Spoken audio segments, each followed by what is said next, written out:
Hi, to add and remove Google account on your POCO F6, you will need to open settings first and here search for the Google tab. After that, if you don't have a Google account, you will see this option to sign in, so let's use it.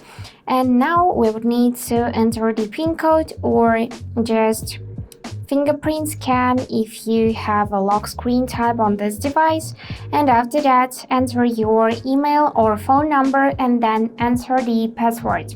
So I'm just gonna do it quickly behind the scenes and get back to you. So after we enter the password, we would need to tap this button I agree here, then wait a couple of seconds.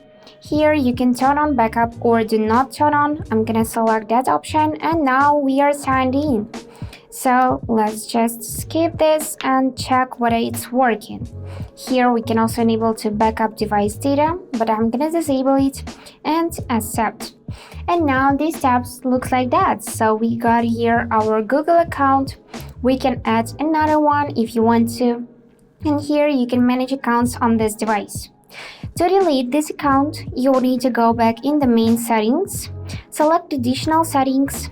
After that, search for the Accounts and Synchronizing tab, and here you will need to press your Google account, go in the More section and select the option to remove it. And after that, confirm by tapping this blue button, and here tap the OK and then verify that it's you. And now Google account is gone. So let's just check it. I'm gonna go back into Google. And yeah, we only have the option to sign in. So that's it for today. Hope this video was helpful and thank you for watching.